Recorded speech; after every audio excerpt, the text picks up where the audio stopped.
welcome to Another Bite, where we rewatch the most innovative and intriguing pitches from Shark Tank. I'm Jorie, and I'm joined by Ariel. How's it going? And Jon. What's going on? Today in the tank, we're headed to Ariel's favorite state, Oklahoma. With this longer-than-life... that reaction. It's just, oh. With this longer-than-life way to crack a couple brewskis and also fish in the creek, this set of founders aims to really reel in one of the big boys. Sharks, that is. But before we get into this fantastic product, we'll be fishing for some ad ROI.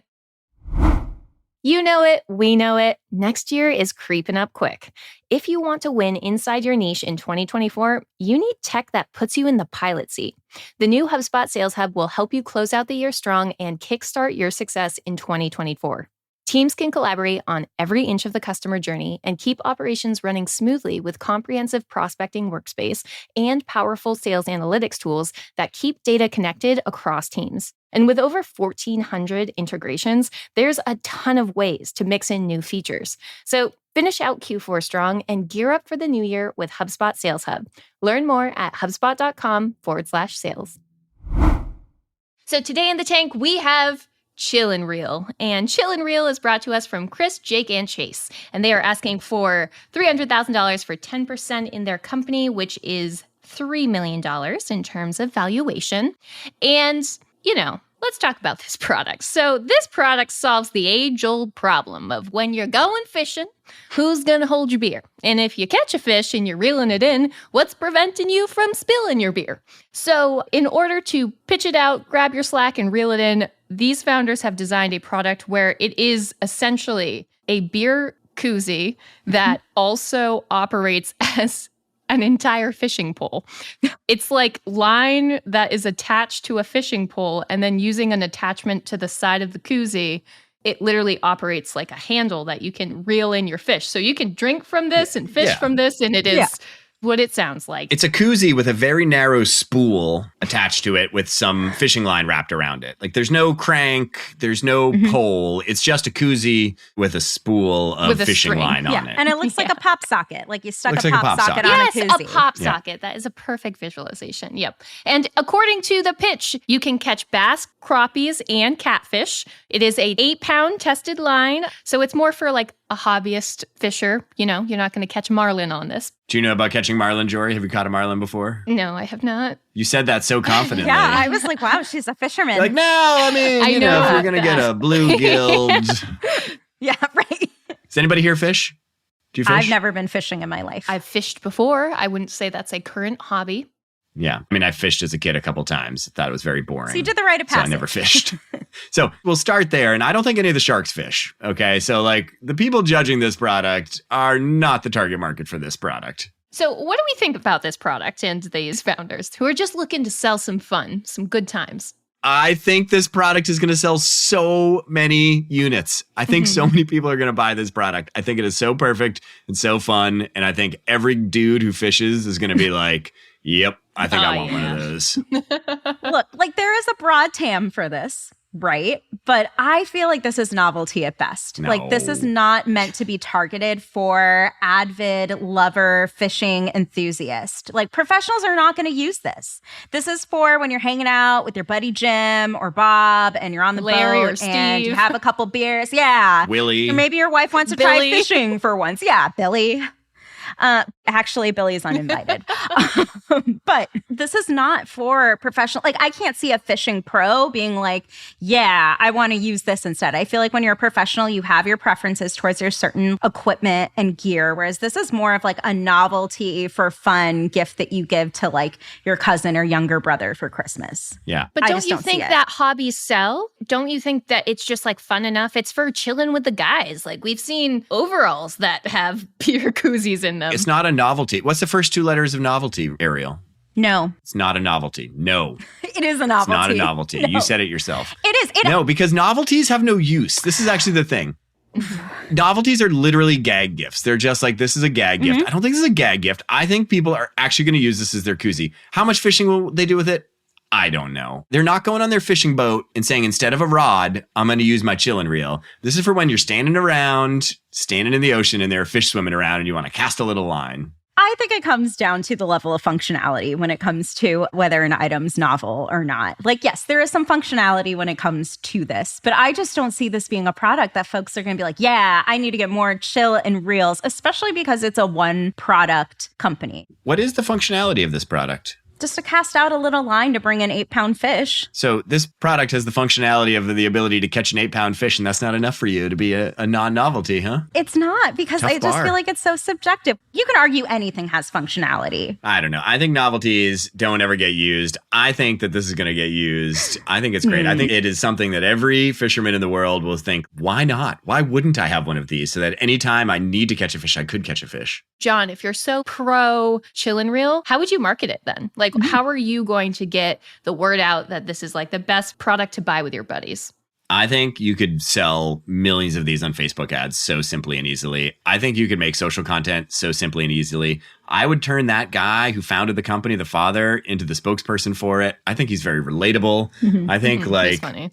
He seemed great. I think it's like literally him standing around, a Tulsa, Oklahoma fireman standing around in a river with his chillin' reel, drinking and catching. And I think people will just buy them. They're not that expensive. Their margin's huge. They've sold $1.3 million of chillin' reels in the last year, and they've probably barely gotten started in any marketing or anything. Add a shark to the mix, and I think they'll just sell a ton. But see, that's the thing is they mentioned that one of their biggest costs is marketing, right? So, and one of the things that you mentioned is social content and getting social advertising, for example. So knowing that, is that the only way that they could get an audience is just spending and spending and spending? Because it seems like they're actually in the negative because they are generating a bunch of hype through advertising, but it's not essentially enough to get them the return on investment that they need to be sustainable in the long run. I think this comes down to the tactics too. And I know they didn't go that much into detail, but I would be curious to know, okay, what channels have your lowest customer acquisition? Being able to understand where you optimizing against your marketing spend, because that's a piece with advertisements. You have to test out your media. You have to see what performs the best and make adjustments along the way. So my hunch would be, if they're spending 40% of their revenue on marketing, there's probably some inefficient channels that they've tested out that they can probably trim the fat from. But I think, being able to also have that earned media and word of mouth would carry so much more weight outside of the paid advertising realm. Because to your point, Jon, maybe it is the father's, the personality and you share. Make a couple TikTok videos and they'll be all over the place. Exactly. And I think, you can gain a lot of traction. Get on that fishing talk. Yeah, because it's a unique item. Okay, so we've talked about how this is a beer koozie made into a fishing rod. You only have what is made up from your desk, what's immediately reachable to you right now. You have to create a product that is a fishing pole made out of something on your desk or surrounding you in your area, in your room. You have 10 seconds. Go make me a product. Go get me a fishing rod. Jon, you go first. The only thing I can think about is turning my watch into a James Bond style, stop, the rope pulls out. Stop. That was my Except item. instead of choking a spy, you dangle it into the water and yank a fish That out. would be so sick. You could just press a button. Press a button. Spy style. Even better, Ariel, it could shoot a dart, right? Oh my gosh. Or even better, it could be a laser. Oh. It could be a laser watch to shoot fish in the water. Very Austin Powers yes. of you. Yes. That would be so cool. It would be so cool. Jon, we have a product for you for Shark Tank. I'm going to bring my laser fish shooting watch onto Shark Tank. What do you even call that? Yeah, what would you name the watch? For laser fish. Oh, the beam and steam, because you steam fish. Maybe a time to fish could be a good one. Just an option. Oh, there you go. I see, because it's a watch. Mm-hmm. Okay. Yeah, get it? Time to I like fish. that. I like that. Ultimately, there were a grand total, there was one shark that was interested in the chill and reel, and that was Robert. Kind of did a bit of an unexpected turn because he actually asked for a royalty up front, which I was like, Robert, Kevin is wearing off on you. Offer. I know. It's baby's first After royalty. All these seasons. Exactly. But the founder was definitely not into taking any royalty deal, at which point we saw Robert jump from a 10% ask plus a royalty for $300,000 to 35% for $300,000. And for all that we're is this, a gimmick? Is this just a fake fun product? It was actually really nice to see the founder say, actually, that's way too much that you're asking. And I'm not even remotely thinking about taking that deal, really standing their ground. So ultimately, even though Robert was interested, they did not fish and get this shark. So no deals were made ultimately for the product Chillin' Reel. I don't know. I think they have $1.3 million in sales. Mm-hmm. And yeah, they're a little bit unprofitable, but they could definitely like get a marketing agency that will help them like figure out some of their paid stuff and get them ROI positive on that stuff. It wouldn't be that expensive. And they don't need to give up a third of the company to get a shark on board for it. They're already doing really well. And so it's like cool to see a company come in with like momentum and be like successful. Yeah. Like, I don't think Robert's offer was actually unfair. Yeah. You know, he basically offered them like $1 million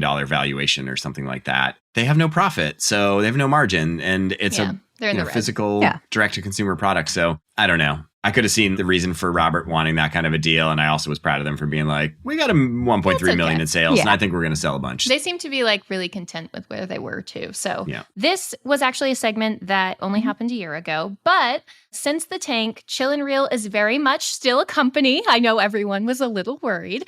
Since the tank, they have added some accessories to their shop. So there's a spill guard, a slim can adapter, some hook and sinker packs, and I guess just like more fishing paraphernalia. So if you're interested in the Chillin' Reel, you can very much still buy it. But I actually did some digging. I was curious what people thought. And actually, so right now, as of this episode, the Chillin' Reel has a 4.3 on Amazon with over 2,000 reviews. So they seem to be liking it overall. So Chillin' Reel still successful, even if they didn't nab a shark. Good for them. I am shocked. Shock the shark.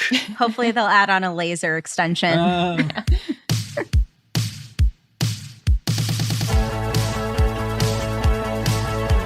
Today's episode was written and produced by the mythical Matthew Brown. Additional support comes from Melanie Romero and editing from Robert Hartwood.